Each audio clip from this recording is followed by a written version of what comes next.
Pessoal, o canal Índio News está sofrendo alguns ataques, principalmente no vídeo que eu fiz na sexta-feira, que foi a minha live com o Alexandre Correia.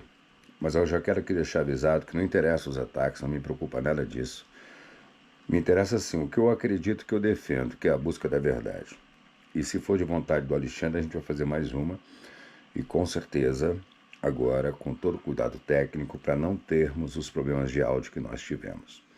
Mas eu quero comunicar para vocês aqui o seguinte: em virtude disso, com medo da live, com receio que eu tenho da live ser derrubada do canal, eu vou colocar ela disponível em outro canal meu e estou colocando também os cortes disponível em mais um terceiro canal, para caso ela seja derrubada, também estar presente nesse terceiro canal, tá? Então eu vou publicar aqui nos stories para vocês os links onde vocês vão encontrar esse material e peço a maior e maneira mais eficaz que nós temos, a maior arma que nós temos e a melhor forma de agir com inteligência é levando isso adiante, tá bom? Então compartilhem os links, deem like, pega os links, joguem nos grupos de WhatsApp, mande em direct para os amigos, vamos levar a verdade adiante, tá bom? Muito obrigado, agradeço desde já a atenção de todos vocês. Forte abraço. Isso. Aí depois vocês voltaram para o Brasil, assim, porque é o seguinte, eu quero deixar bem claro que eu nunca acompanhei muito, né, da mesma forma que tu não acompanha o cinema nacional. Sim, uma vergonha. Eu nunca Uma fui vergonha, alguém burro mesmo, ignorante. de acompanhar muito o mundo da moda, né? Então, assim, eu me lembro da Ana em pouquíssimos momentos. Primeiro, porque eu sou publicitário de formação. Então, primeira vez que eu vi a Ana na minha vida foi numa propaganda de automóvel. Do Fox. Isso, que Tá ela sobre as falava. pernas dela. Isso, da altura, do tamanho do Sim, carro. uma grande Foi a primeira campanha. vez que eu vi. Ao MAP. Isso, foi a primeira vez. Depois foi aquele incidente envolvendo teu irmão, porque tomei conhecimento pelo noticiário, né?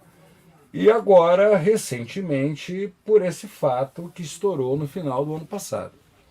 Então, assim, eu não tinha conhecimento e as poucas vezes que eu ouvia te citar, só ouvi também neste fato específico. Então, eu não acompanhava isso daí.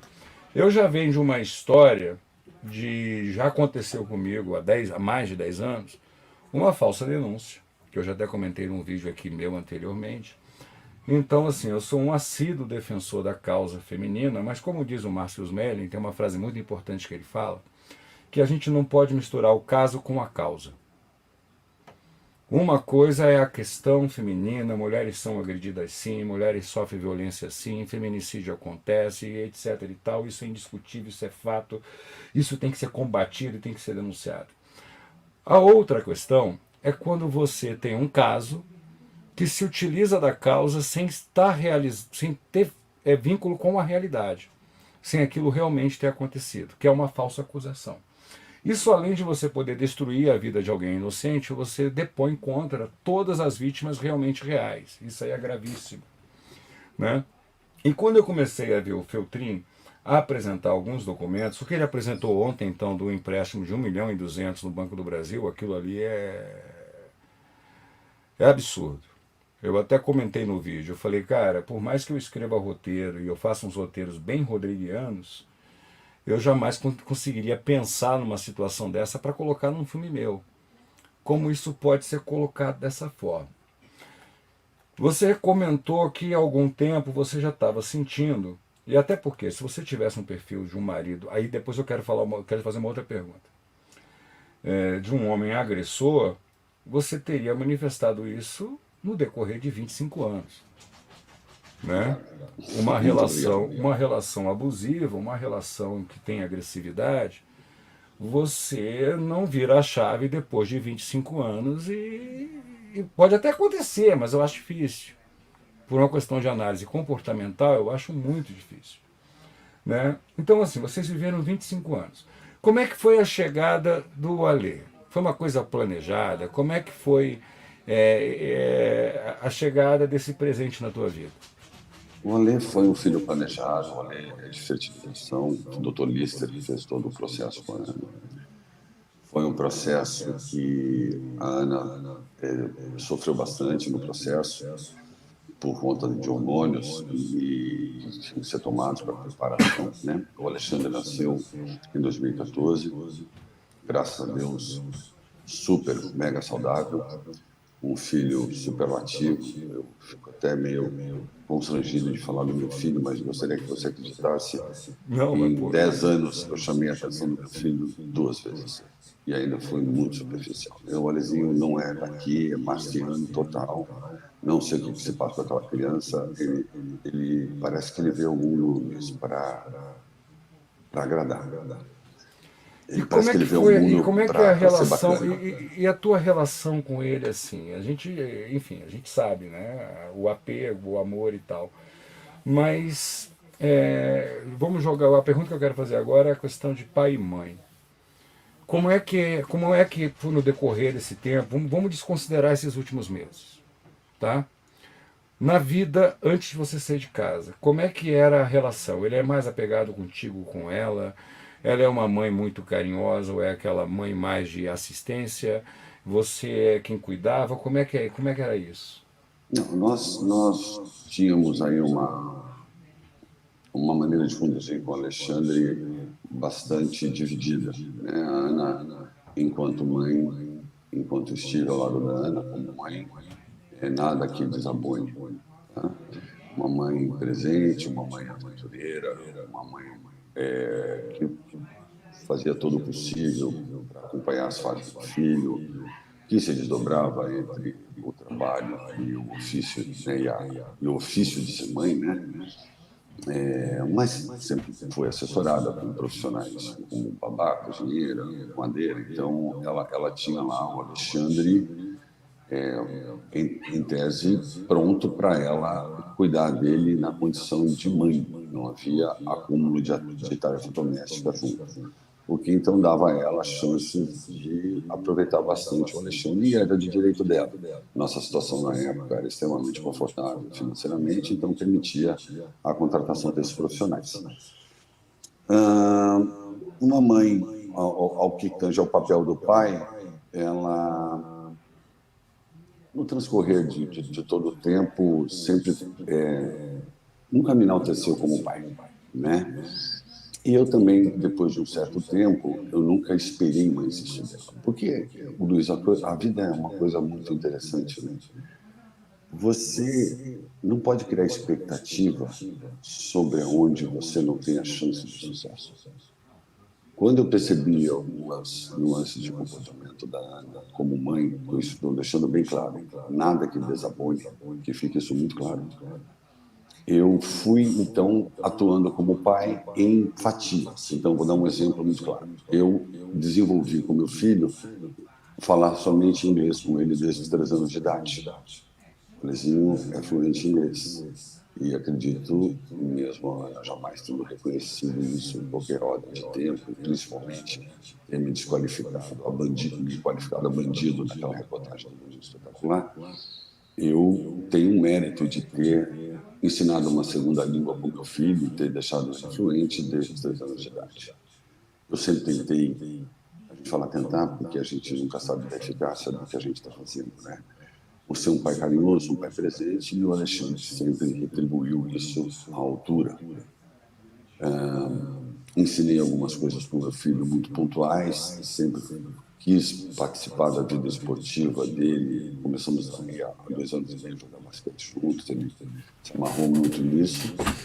E eu sempre tentei ser um pai da melhor versão possível, mas que fique muito claro, não havia uma atuação conjunta de pai e mãe sobre o Alexandre. Se a Ana falava, falava a Ana. Às vezes pontuais que eu falava Alexandre. Não havia um sentar à mesa, uma tomada de decisão e uma coisa de comum acordo. Nunca foi muito forte da Ana. Entendi. E me diz uma coisa, e hoje? Você só pode ver o seu filho a cada 14 dias, é isso? A Sim, cada 2 semanas. eu poderia vê-lo às quartas, mas eu, por condições de deslocamento, financeiras e tudo mais, não estou conseguindo vê-lo às quartas, mesmo porque eu tenho que viajar quase 200 quilômetros para vê-lo, para ficar 2 horas. Então, nós peticionamos, a doutora Diva peticionou isso, então eu vejo a cada final de semana sim, final de semana não. E quando eu vejo, é muito intenso, é uma coisa muito bacana, ele se mostra muito grato, repete, pai, eu te amo, você é o melhor pai do mundo, umas coisas assim, Luiz, inacreditáveis, sabe? O que o Ale fala para mim é o que a gente chama de bilhete do mago, né? Você não esquece nunca mais, cada frase dele é uma frase que fica, né? Eu tenho uma relação com meu filho muito parecida, pelo que eu já vi até agora, com a relação que tu tem com o teu. E foi aí, eu ia dizer que eu ia falar mais pra frente, mas já vou falar agora, que tu, se eu tivesse alguma dúvida, cara, ou qualquer tipo de resistência à tua pessoa, ali tu tirou todas. Foi no podcast com a Giovana, no Caixa de Pandora. Quem não assistiu, pessoal, vai lá e assista. E tu vê que aquele tipo de coisa que aconteceu, né? Nessas horas é que eu digo, uma força maior faz a coisa acontecer para que as pessoas vejam. Na hora que você está ali na entrevista e ele te liga em vídeo. Você estava com um semblante pesado antes, você estava falando de todos os ocorridos. Eu não vou ficar aqui, gente, falando de tudo que a gente já sabe, até porque não vem ao caso. Eu quero conhecer um outro lado desse cara, que eu acho que todo mundo também tem que conhecer. E depois que ele te ligou, você mudou, cara. Até a tua voz mudou, o teu olhar mudou, entendeu? E o bate-papo de vocês foi uma coisa contagiante e muito legal. Então a gente vê que tem coisas que você não encena, tem coisas que você não arma, tem coisas que você não combina. Eu digo isso como diretor de cinema já há mais de 20 anos.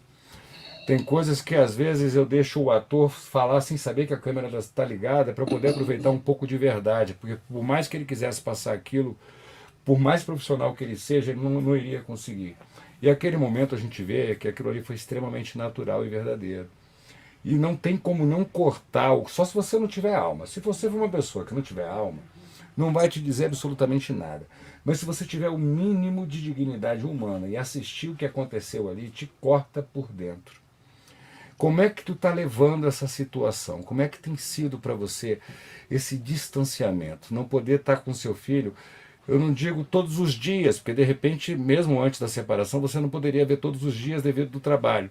Mas você não poder estar com seu filho na quantidade que seria necessário para você e para ele. Olha, Luiz, eu desenvolvi nesses quase 5 meses um conceito de que quantidade não é qualidade. Sim. O meu maior desafio hoje é que o meu filho não tenha vergonha de mim, que ele não sofra bullying na escola por vergonha de mim, né?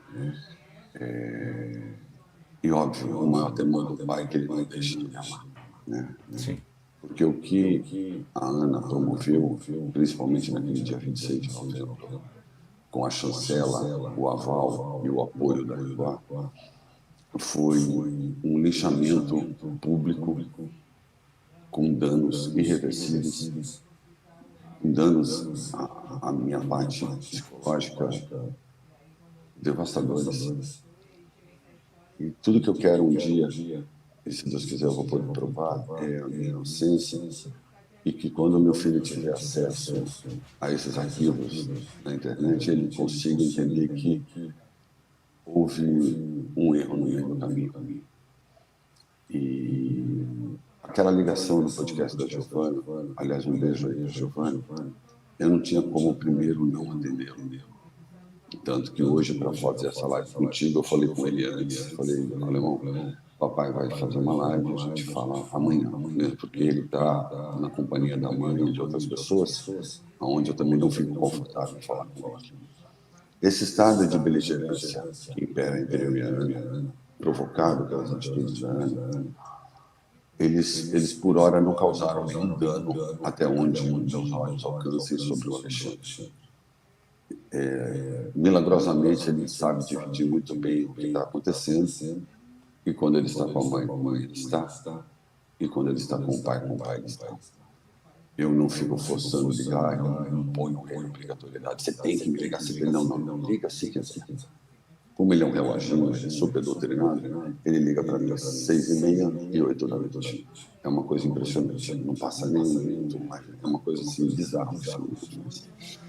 Então, sempre a ligação dele é uma expectativa, mas eu sei que quando existem pessoas por perto, a ligação já está truncada. E eu não vou ser covarde e boçal de ficar forçando uma conversa que não vai ter continuidade. E quando eu sei que ele está só, a conversa ela flui um pouco melhor. Mas o grande lance é quando ele está comigo a cada 15 dias, que é extremamente intenso. Hoje, graças ao meu advogado, a minha advogada, a doutora Eli Moradi, a doutora Diva, eu recuperei um lar meu. Então eu posso abrigar o meu filho. Antes estava na casa dos meus pais. E final de semana passada foi o primeiro final de semana, foi uma coisa muito prazerosa, muito bacana. Momentos que a gente não esquece nunca mais. Afirmações, declarações, confissões que eu tenho que agradecer a Deus, o meu filho está imune a todo esse caos proposto, entendeu?